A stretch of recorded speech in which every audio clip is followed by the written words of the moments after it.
కొత్త సబ్ స్టేషన్లు నిర్మాణం చేసినాం, జనరేటింగ్ స్టేషన్లు పెట్టినాం, 20,000 మెగావాట్లు తీసుకొని పోయినాం. ఏది దరిద్రులకు రాజ్యం అప్పయ్యే ముందు 20,000 మెగావాట్లు తీసుకొని పోయినాం. మరి ఏం రోగం వచ్చింది, ఏం బీమారి వచ్చింది, ఎందుకు ఇబ్బంది పెడుతున్నారు? అనేక చోట్ల రైతుల పొలాలు ఎండుతున్నాయి, పేపర్లలో ఫోటోలు వస్తున్నాయి, టీవీలలో వస్తున్నాయి, జనం ఏడుస్తున్నారు. ఎందుకు ఈ బాధ కలుగుతూ ఉంది? ఇది ఆషామాషి వ్యవహారం కాదు, ఇది జీవన్మరణ సమస్య, మన బతుకు తెరువు సమస్య. ఓట్లు వేసేటప్పుడు నేను సిల్కలకు చెప్పినట్టు చెప్పిన, ఉల్టా పల్టా ఎటుపడితే వేయకుండా దెబ్బతింటారని చెప్పిన. నా మాట ఇన్నోడు ఇనలే. ఇప్పుడు ఏమైంది, ఏం జరుగుతుంది? ఆ రోజు నేను చెప్పిన, వీళ్ళు కనుక గెలిస్తే ఈ దుర్మార్గులు, వీళ్ళ గుండె లోపల తడి లేదు, వీళ్ళు రైతు బంధుకు రామ్ రామ్, దళిత బంధుకు జై భీమ్. అయిందా? అట్లే పక్క ముచ్చట. ఇక ఇవాళ ఇప్పుడు జీవన్ రెడ్డి గారు చెప్పిండు, కాంగ్రెస్ వాళ్ళు సభ పెట్టినాడు, కాటారంలో బుడరంలో పెట్టినాడు, ఆడ పైసలు ఎత్తారట. ఇది ఒక్క తేపకేసే రైతు బంధు నెలకొక ఇస్తా, ఎకరానికా అంటే 2 నెలలకు ఒక ఎకరానికి అంతేనా? 6,000 వేసినాం, మా అంతా సిపాయిలను బొచ్చగొట్టుకుంటారు. ఆనాడు ఎట్లా పడేది రైతు బంధు? 10 రోజుల గ్యాప్లో మొత్తం రైతులకు వచ్చేసేది. టంగ్ మన సెల్ ఫోన్ మోగుతుండే, మంచిగా టింగున పోయి బ్యాంకులకి వెళ్ళి తెచ్చుకుంటుండే. ఎక్కడ పోయి మరి? ఏం మాట్లాడిండ్రు? ఉరుకుని బ్యాంకులకు పోయి 2 లక్షలు 3 లక్షలు లోన్ తెచ్చుకోండి, తెల్లారే ఆనాడే సంతకం పెడతాం, లోన్లన్నీ మాఫీ అయినాయా? ఇట్లా అడ్డగోలు నోటికొచ్చిన మాటలు చెప్పి, ఇష్టం వచ్చిన కథలు చెప్పి అర్రాసు పాడవన్నట. కేసీఆర్ 10,000 ఇస్తాడా, మేము 15 ఇస్తాం, పింఛన్లు 2,000 ఇస్తాడా, మేము 4,000 ఇస్తాం, వికలాంగులకు 4,000 ఇస్తాడా, మేము 6,000 ఇస్తాం అనే వరకల్లా మన వాళ్ళు మోసపోయి.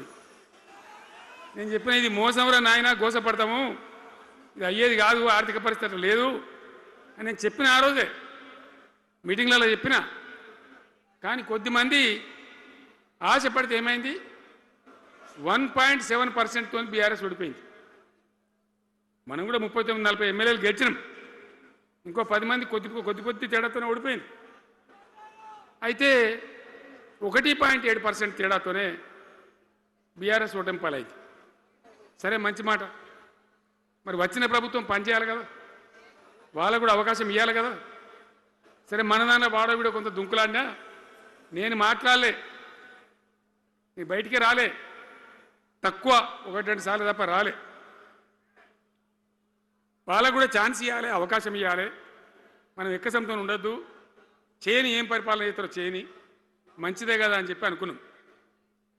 మరి ఏమైతుంది? ఎక్కడ చూసినా చిల్లర మాటలు తప్ప ఒక్కటన్నా నిర్మాణాత్మకమైన కార్యక్రమం ఉందా? ఒక్కటన్నా ఏదైనా గొప్ప స్కీమ్ మొదలుపెట్టినరా? ఒక పొదరిల్లులాగా వడ్డించిన విస్తరలాగా తెలంగాణ మీకు అప్పచెప్పినాం. ఎన్నిట్ల నంబర్ 1 తెలంగాణ, మంచినీళ్ళ సప్లైల నంబర్ 1, కరెంటు సప్లైల నంబర్ 1, పర్ క్యాపిటల్ తలసరి ఆదాయంలో నంబర్ 1, రాష్ట్ర స్థూల ఉత్పత్తి జిఎస్డిపిల నంబర్ 1. ఎన్నిట్లలో కేంద్ర అవార్డు రావాలి. అంత బాగా చేసిన తెలంగాణ 2.5 ఏళ్లలో ఇలా ఎవ్వని మాట్లాడించిన రైతులను మాట్లాడితే గొడవ వైడుతున్నారు. నాశనం అయిపోయిందన్న, చెడగొట్టుకున్నాం, మా చెప్పుతున్నాం, మేమే కొట్టుకుంటాం ఉంటున్నారు వాళ్ళు. కొంతమంది బాధపడి ఎందుకు? ఎంత మంచి కడుపుల చల్లగదల కూడా రైతులకు ఎట్లుండే, ఎంత బాగుండే, కరెంటుకు బాధ ఉండేనా, నీళ్ళకు బాధ ఉండేనా? యూరియా బస్తాలు ఇయ్యే శాతం అయితే లేదా ఈ ప్రభుత్వానికి? యూరియా బస్తాలు కావాలి రాబోయంటే యాప్ పెట్టినే ఉంటాడు. దుకాణంలో లేకపోతే యాప్లోకి వెళ్తాయా? ఈ దమ్ముంటే తెచ్చి దుకాణంలో పెట్టాలి, కానీ ఆ యాప్లు పట్టుకొని తిరిగితే కాళ్ళకు వాపులు వస్తాయి. బస్తాలు మాత్రం దొరుకుతలేవు. నిజమేనా నేను చెప్పేది? యాడ చూసిన ఎరువు బస్తాలు కూడా శాతం కాదు ఆఖరికి. అంతకుముందు కాంగ్రెస్ గవర్నమెంట్ ఉన్నప్పుడు అట్లే ఉండే, పోలీస్ స్టేషన్లో పెట్టి అమ్మిండ్రు యూరియా బస్తాలు. ఇవాళ మళ్ళా చెప్పుల లైన్లు, కాళ్ళకు వాపులు రావాలి. ఆటో రిక్షానికి చెప్తే 10 బస్తాలు వేసిపోరాబోయంటే పొలం కాడ వచ్చి ఎత్తుండే. ఇలా యూరియా కోసం ఇంత బాధన. ఇది ఎంత అసమర్థమైన ప్రభుత్వం, ఎంతగాని శాతగాని ప్రభుత్వం. అన్నిటికీ బాధనే కదా. బంగారం లాగున్న రైతులు ఎంత ఆనందంగా ఉండే. వానాకాలం పంటలు పండితే తడిసిన ధాన్యం కాడికెళ్ళి కొని మొత్తం బ్రహ్మాండంగా రైతులకు డబ్బులు బ్యాంకులు వేసేది, మధ్య దళారు లేకుండా.